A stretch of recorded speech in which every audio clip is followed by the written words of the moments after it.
I was in life-threatening situations. I could have got killed long before the music started. If you could go back in time and give young Curtis one piece of advice, what would it be? I would have started writing music way earlier. I'd have skipped all of the stuff that I could have possibly, because all of this could have changed a lot. I think that adjusts your character though, so it did turn into my behaviors. In the music, the things you go through make you who you are. There's more ruthless people in the business world than in the street.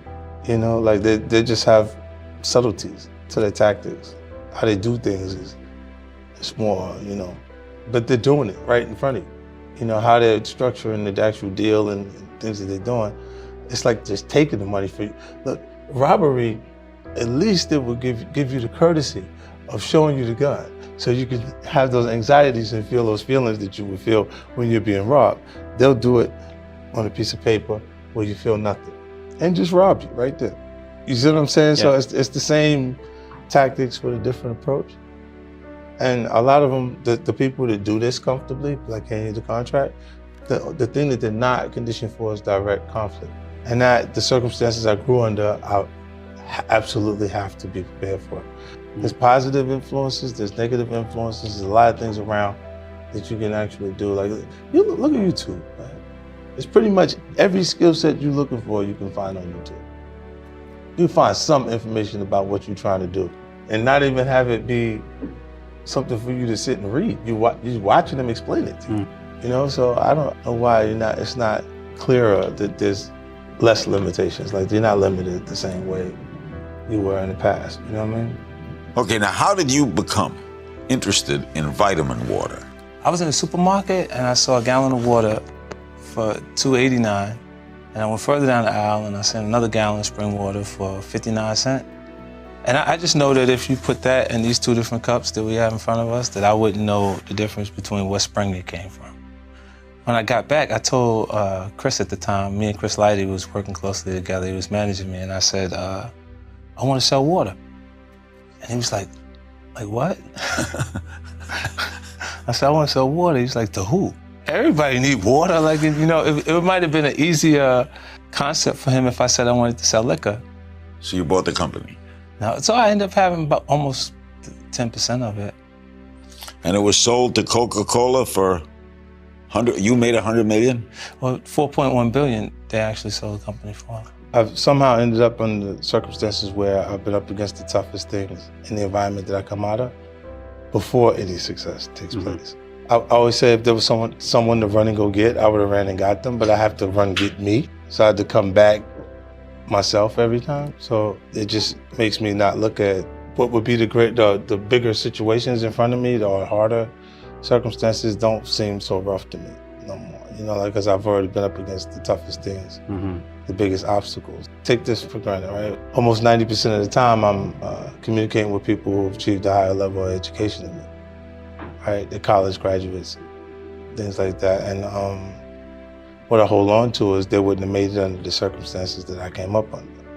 And, you know, if the information that you needed in the business classes were in the book, if everything you needed was in the book, then the teacher would be too successful to teach the class. It's how you adjust to things too, I think, because you're gonna have peaks and valleys, or have things change in your career at a point, and you feel like, is it at a high or is it at a low? You can't even, because the money is still coming in. You don't feel like there's a change in finances, but you'll see things that you go, wait, I don't understand why they're doing this. Even now, in film and television, I'll look around and go, wait, what is this? Like, I don't know what they're doing. Like, why'd they pick this up? If I don't understand what's going on, then I'm not sure I'm as good as I think I am, right? If you're confused at how the operation is working, then you don't know. If everything I pick is working, I feel great about that, but you go, what is all the other stuff that they're picking?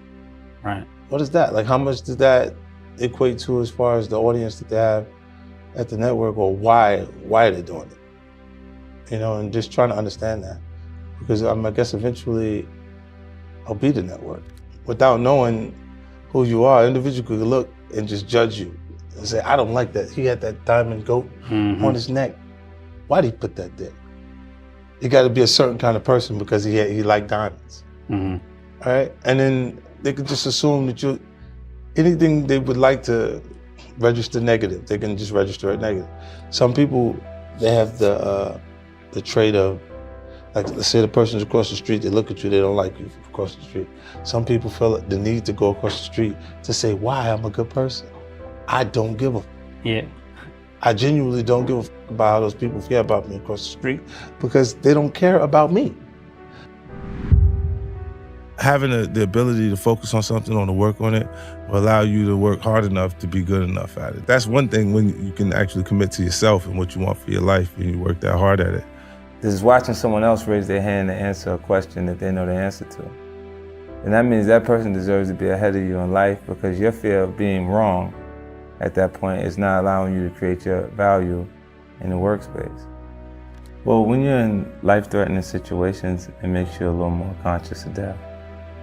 You know, and the more that you are aware of your fate, the higher the probability you have a chance to live. So you're a little more free. So walking into a room, even at the worst possible scenario, it won't damage me to the point or hurt as much as that hurted. So I'll go in there in a secure space, able to speak and ask the questions, and I'd rather feel like I'm unaware for the moment within those quarters than to feel like I'm unaware in a losing situation. So I don't regret those things. I don't regret them because I don't think I'd be who I am today if I wasn't exposed to those situations.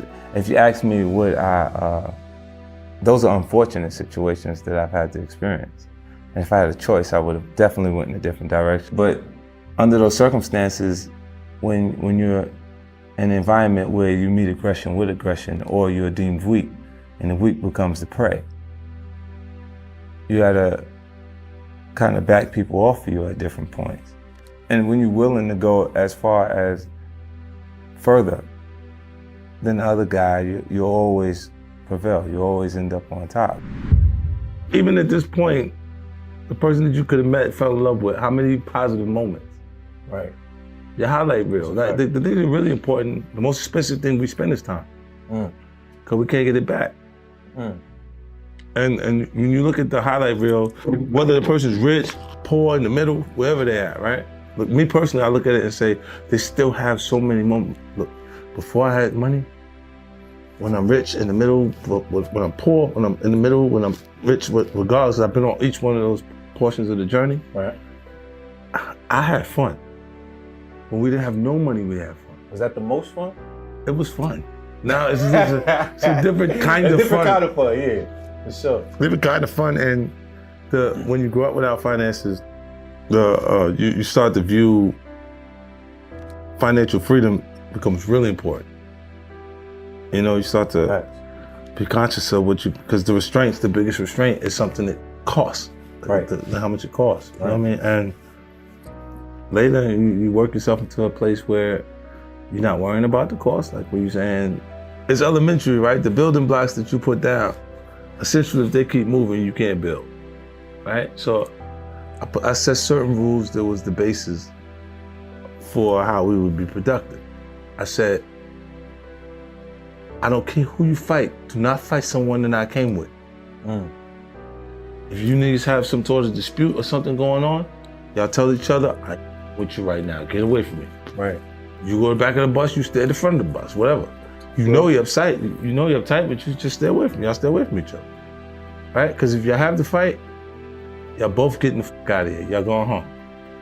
Right. And the reason why I was saying this is I can't bring new people on when the foundation that I had is fighting each other.